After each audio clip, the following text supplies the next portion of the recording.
Hello everyone, good morning. আশা করি তোমরা সবাই অনেক ভালো আছো, সুস্থ আছো। আমরাও কিন্তু অনেক ভালো আছি। আমার আরেকটা নতুন ব্লগে তোমাদের সবাইকে ওয়েলকাম জানাই। আই হোপ আজকের ভিডিওটা তোমাদের সবার ভালো লাগবে, তাই সবাইকে অনুরোধ করছি আমার পুরো ভিডিওটা দেখার। এখন বাজে সকাল 6টা। তো সকাল 6টা থেকে আমি আমার ব্লগটা শুরু করলাম। আর আজকে সকালবেলা কিন্তু আমার পুরো 5টার সময় ঘুম ভেঙে গেছে, কিন্তু এমন একটা নেশা হয়ে গেছে না ফোনের। তো ফোনটা দেখতে দেখতে এদিক ওদিক করতে করতে ঘুম থেকে উঠতে উঠতে সেই 6টায় বেজে গেল। মানে ঘুমটা ভেঙেছে সকাল 5টায়, মানে ভোর 5টা, কিন্তু উঠলাম আমি সকাল 6টার সময়। কারণ ফোন দেখার একটা এমন নেশা, সকালবেলা ঘুম থেকে উঠলে আগে ফোনটা নেব, নিয়ে একটু দেখা দেখি করতে করতে তো অনেকটা সময় চলে যায়। তো যাই হোক, আজকে অতটা কাজের চাপ নেই, কারণ কালকে রাত্রে বাসন কোসন সমস্ত কিছু আমি ধুয়ে রেখেছিলাম। শুধু সকালবেলা উঠেই রান্নাঘরটা একটু পরিষ্কার করতে হয়, গ্যাসের ওভেন টোভেন মুছে, টেবিল চেয়ার সমস্ত কিছু মুছে পরিষ্কার করে নেওয়ার একটা কাজ, কিন্তু বড় কাজটাই করা হয়ে গেছে, রাত্রেবেলায় করে রেখেছি কালকে। কারণ কালকে রাত্রে অনেক তাড়াতাড়ি আমাদের খাওয়া দাওয়া হয়ে গেছিলো। তো ভাবলাম বাসনগুলো রেখে দিয়ে লাভ কি, মেজে রাখি, এতে ভালোই হবে, সকালবেলা আমার কাজটা একটু এগিয়ে যাবে। তো যথারীতি তাই হলো, সকালবেলা একটু কাজটা এগিয়েও গেল। তারপর ওদিকে গ্যাস ট্যাস মুছে, টেবিলটা মুছে, একটু চেয়ারগুলোও মুছে নিচ্ছি, কারণ কালো রঙের চেয়ার একটুখানি ধুলো পড়লে না দেখতে একদমই বাজে লাগে, পুরো সাদা সাদা হয়ে থাকে, দেখতে ভালো লাগে না। তাই ভাবলাম সকালবেলা এগুলোকে আগে ক্লিন করে নিই, তাহলে পরে আর এগুলো করার একটা টেনশন থাকবে না। আর ঘর মোছার আগে যদি এই কাজগুলো করে নিই না, মানে ঘর ঝাড়ার আগে বা মোছার আগে এই মোছামুছির কাজগুলো, তাহলে কিন্তু ভালোই হয়। ওদিকে চালের বস্তাটা এনে রেখেছে, চালটাও তোলা হয়নি, তো ভাবছি আজকে তুলে নেব চালটা। তো বস্তাটা ওখানেই রয়েছে টেবিলের পাশেই, চালটা তোলা হয়নি, পরে তুলে নেব এক সময় মতো। তো আগে সকালবেলার কাজকর্মগুলো সেরে নিই, তারপরে ওটা করা যাবে। কারণ যতক্ষণ বাসি কাজটা শেষ না হবে না, ততক্ষণ কিন্তু ভালো লাগে না। যতক্ষণ বাসি কাজ শেষ হয়ে পুজো না দেওয়া হবে, ততক্ষণ কিন্তু কোনো কিছুই ভালো লাগে না। তো রান্নাঘরটা পরিষ্কার করার পর রান্নাঘরটাকে ঝাড়ু দিয়ে নিচ্ছি। সকালবেলা আগে রান্নাঘরটা ক্লিন করে নেওয়াই ভালো। ওদিকে গ্যাস ট্যাসও মোছা হয়ে গেছে, টেবিল চেয়ার সমস্ত কিছু মুছে রান্নাঘরটাও ঝাড়ু দিয়ে নিলাম, পরে এক পাকে মুছে নেব, ঘরটা হয়ে যাবে, তাহলে রান্নাঘরটা পুরো ক্লিন করা সকালবেলা। আর রান্নাঘরটা যতক্ষণ ঝাড়ঝুড় না দেওয়া হয় ততক্ষণ কিন্তু একটু চা বসানো উচিত না। মানে যখনই আমরা রান্না বান্না করতে আসবো তার আগে কিন্তু বাসি রান্নাঘরটা কিন্তু অবশ্যই ঝাড়ু দিয়ে দরকার আমাদের।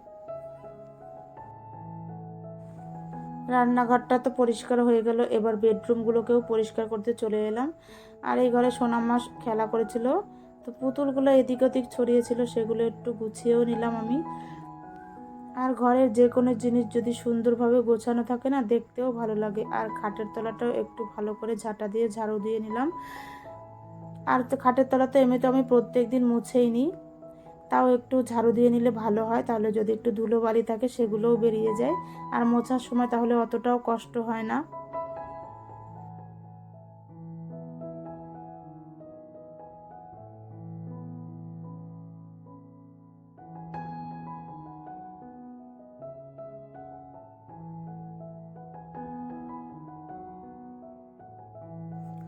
সকালবেলা এতই কাজ থাকে যে কাজ শেষই হয় না, মানে একটার পর একটা কাজ থেকেই যায়। তো ভাবি যে এই কাজটা করা হয়নি, হয়তো ওখানে একটু ময়লা আছে, ওখানটা একটু পরিষ্কার করে নিই। এই করতে করতে কিন্তু আমার অনেকটাই সময় লেগে যায়। তো এদিকে আমি খাটটাও একটু মুছে নিচ্ছি। এই কাজগুলো আমি প্রত্যেক দিনই করে থাকি, মানে ডাস্টিংয়ের কাজগুলো, ড্রেসিং টেবিল মোছা বলো, শোকেস, টিভি, আলমারি, তারপরে ড্রেসিং টেবিল, সমস্ত কিছু কিন্তু আমি প্রত্যেক দিনই এই কাজগুলো করে থাকি। তো বাড়ির বেটা ছেলেদের কিন্তু আমাদের মেয়ে ছেলের কাজগুলো একদমই চোখে পড়ে না। তারা হয় বলে যে সারাদিন তুমি কি কাজ করো, এটাই কিন্তু বলে, কিন্তু আমরা জানি মহিলারা যে আমাদের কত কাজ থাকে সংসারে, যেই দিকে একটু না তাকাবো সেই দিকেই কিন্তু অন্ধকার। তো যেদিক খেয়াল না করব সেদিকে একদম পুরো অন্ধকার। তাই চতুর্দিকে চোখ কান খোলা রেখে কিন্তু আমাদের মহিলাদের কাজ করতে হয়। তো তারপরে শোকেসটাও একটু মুছে নিচ্ছি, মানে আমি বললাম না এই কাজগুলো কিন্তু আমি প্রত্যেক দিনই সকালবেলায় করে নিই, তাহলে সারাদিন অতটা ঝামেলা থাকে না। সারাদিনে শুধু রান্নাবান্নার একটু ঝামেলা থাকে, ওটা অতটা প্রবলেম হয় না রান্নাবান্নাটা, কারণ আমাদের বাড়িতে খাওয়া দাওয়া নিয়ে কারোর অত ঝামেলা নেই, এক দুই পদ করলেই হয়ে যায়। তো এদিকে তারপরে সেলফটা একটু গুছিয়ে নেব, আর ভাবছি আজকে সোনামার যত সোয়েটারগুলো সমস্ত তুলে ফেলবো। সব কিছু তো কাছাকাছি করাই আছে, আজকে ভাবছি ভাঁজ করে তুলে দেব, কারণ এই সেলফটায় সোনামায়ের সমস্ত জামা কাপড় থাকে। আর আমার হয়তো দুই একটা নাইটি বা দুই একটা শাড়ি থাকতে পারে, কিন্তু সোনামায়েরই সমস্ত জামা কাপড় এখানেই গোছানো থাকে। তো সোয়েটার, তারপরে সোনামায়ের যে উলের যে প্যান্টগুলো, এগুলো সমস্ত কিছু তুলে নেব। তাই সব কিছু নামিয়ে নিলাম। নামিয়ে যে হালকা পাতলা জামাগুলো আছে আর আমার নাইটিগুলো, ওগুলোকে সুন্দর করে গুছিয়ে নেব, আর সোয়েটারগুলো ভাঁজ করে আলমারিতে তুলে দেব। কারণ শীত তো চলে গেছে, এখন গরম পড়ে গেছে, আর লাগবেই না। মানে আমাদের সমস্ত সোয়েটার ব্ল্যাঙ্কেট তোলা হয়ে গেছে, শুধু সোনামায়েরগুলোই রয়েছে। কারণ ও তো ছোটো, ওয়েদার চেঞ্জ হচ্ছে, ওকে একটু সাবধানে রাখতেই হবে। তবে এখন আর সকালবেলা ঠান্ডা আছে, তবে সোয়েটার পরার মতো ঠান্ডা নেই। একটু ফুল হাতা গেঞ্জি পরিয়ে দিলেই সকালবেলা হয়ে যায়। তাই ভাবলাম ফুল হাতা গেঞ্জিগুলো থাক, সোয়েটারগুলোকে তুলে দিই। তাই ওগুলোকে আলাদা করে ভাঁজ করে আলমারিতে তুলে দিলাম।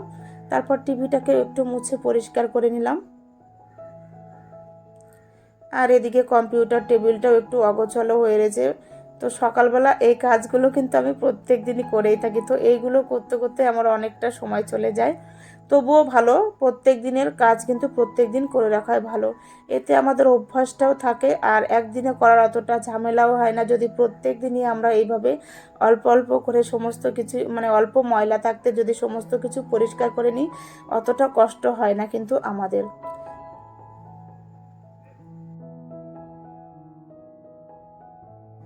একা হাতে সকাল থেকে পুরো সংসারের কাজ সামলে ওঠা কিন্তু অতটা সহজ হয়ে ওঠে না। কিন্তু কি করব, বাড়ির পুরুষ মানুষদের তো সেইটা আর বোঝানো যায় না। তারা শুধু সারাদিন বলবে যে তুমি কি কাজ করো। তো যতই কাজ করুক ঘরের মহিলারা, পুরুষদের মন কিন্তু এরা কোনোদিনও জয় করতে পারেনি, আর পারবেও না। তো আমার অবস্থাও সেই একই। সারাদিন খাটাখাটনি করার পরে দিন শেষে শুনতে হয় যে তুমি সারাদিন কি কাজ করো। তো একা হাতে কিন্তু সমস্ত কিছু সামলায় ওঠা অতটা সহজ হয়ে ওঠে না। তো আমি যেইভাবে কাজগুলো করি একা হাতে সামলাই, সেগুলোই তোমাদের সঙ্গে শেয়ার করি। তো এদিকে দেখো, তারপরে ফুল গাছগুলো একটু জল দিয়ে নিলাম। আর এখন গরম পড়ে গেছে, মানে জল দেওয়ার সঙ্গে সঙ্গেই জলগুলো টেনে নিচ্ছে সমস্ত জল। আবার বিকেলবেলা আরেকবার করে দিয়ে দিই। আর রোদ উঠলে নাকি গাছে জল দিতে নেই, সেটাও শুনেছি। তো সকালবেলায় একবার জল দিই, আবার বিকেলবেলা আমি আরেকবার জল দিয়ে দিই গাছগুলোতে। তো কাগজ ফুল গাছটা যখন ছাদে ছিল তখন কিন্তু অনেক ফুল ফুটতো, এখন কিন্তু অনেকটাই কমে গেছে ঘরে আসার পরে। আর আজকে দেখো, তারপর দুপুরবেলা রান্না করতে চলে এলাম। আজকে করব মুরগির মাংস। ওদিকে মাংসটা ধোয়া হয়ে গেল আমার। আর এনেছে পাট শাক। তো গরমের শুরুতে কিন্তু পাট শাক নিয়ে এলাম, কিন্তু গরম শুরু হতে হতেই পাট শাকটা কেমন যেন একটু বড় বড় হয়ে গেছে, একদম কচি না শাকগুলো, হয়তো এগুলো অনেক দিন আগেই বোনা ছিল শাকগুলো।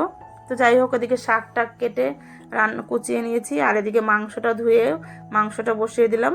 গোটা তেজপাতা, গোটা গরম মশলার জিরে ফোড়ন দিয়ে, একটু পেঁয়াজ কুচি আর গোটা রসুন দিয়ে আমি যেইভাবে মাংস রান্না করি, আগে তো আলু ভেজে নিয়েছি। তারপর এখন আগে তো আলু ভেজেই নিয়েছি, আর বাঙালি মানেই আলু। মাংসের ঝোলে আলু থাকবে না সেইটা কখনো হয় বলো? মাংসের ঝোলে তো আলুই দিতে হবেই, মানে আমরা বাঙালিরা সমস্ত কিছুতে আলু লাগবেই আমাদের। মাছের ঝোল বলো, সেটা মুরগির মাংস হোক বা খাসির মাংস, সমস্ত কিছুতে আলু লাগবে। আর এদিকে দেখো, আমি পাট শাকটা যেভাবে করছি তোমরা এইভাবে করে খেয়ে দেখো। মানে একটা বাটিতে প্রথমে গরম জল ফুটিয়ে তাতে পেঁয়াজ কুচি আর লঙ্কা চিড়ে ওটাকে একটু নুন দিয়ে পেঁয়াজটাকে একটু ফুটিয়ে নিলাম কিছুক্ষণ। তারপরে কুচনো শাকগুলোকে দিয়ে ভালো করে সেদ্ধ করে তারপরে সেইটাকে ফোড়ন দেব, শুকনো লঙ্কা কালো জিরে ফোড়ন দিয়ে তার মধ্যে একটু রসুন থেতো করে দিয়ে তারপরে শাকটাকে ফোড়ন দিলাম। পাট শাকটা কিন্তু ঝোল ঝোল হবে, একদম শুকনো হবে না, এটাকে পাট শাকের ঝোল বলে। এইভাবে তোমরা একদিন করে খেয়ে দেখো। আর যদি কেউ শাকে মিষ্টি খাও তাহলে একটু মিষ্টি দিতে পারো। আমরা যেমন মিষ্টি খাই তেমন অল্প একটু মিষ্টি দিয়েছি, কারণ আমাদের বাড়িতে সমস্ত তরকারিতে মিষ্টি খাওয়া হয়। তো অল্প একটু মিষ্টি দিয়ে নামিয়ে নিলাম। তোমরা এইভাবে করে খেয়ে দেখবে যেইভাবে আমি করলাম। গরম জলের মধ্যে পেঁয়াজ কুচি দিয়ে আর কাঁচা লঙ্কা চিড়ে যেইভাবে শাকটাকে সিদ্ধ করে নিলাম। মানে হাতে মাখা ডাল, মুসুরির ডাল হয়, মাংস হয়, অনেক কিছু হয়, মানে গুঁড়ো মাছ করে। এটা কিন্তু পাট শাক অনেকটা হাতে মাখা বা বাটি চচ্চড়ির মতো অনেকটাই লাগে খেতে। তো যাই হোক, গ্যাস ট্যাস পরিষ্কার করে রান্নাবান্নার শেষে তারপরে খাওয়া দাওয়া করতে বসে গেলাম। পাট শাক আর মুরগির মাংসের ঝোল। আর বললাম না, আমাদের বাড়িতে খাওয়া দাওয়ার অতটা ঝামেলা নেই। দুপদ হলেই হয়ে যায়। তো দুপুরবেলা খাওয়া দাওয়ার পরে একেবারে সন্ধেবেলা এলাম আমি। সন্ধেবেলা একটু সন্ধে টন্ধে দিয়ে নিচ্ছি। সন্ধে টন্ধে দিয়ে নিলাম, ধূপ টুপ দেখিয়ে দিলাম সারা ঘরে। আর সন্ধেবেলা কিন্তু ধূপের মানে ধুনোর গন্ধটা দেওয়া কিন্তু খুবই ভালো।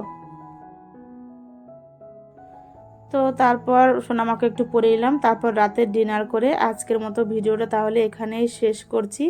আবার দেখা হবে নতুন কোনো ভিডিও নিয়ে। আমার ভিডিওটা যদি ভালো লাগে তাহলে কিন্তু অবশ্যই নতুন বন্ধুরা সাবস্ক্রাইব করে আমার পাশে থেকো। আর তোমরা সবাই ভালো থেকো, সুস্থ থেকো। আজকের মতো টাটা।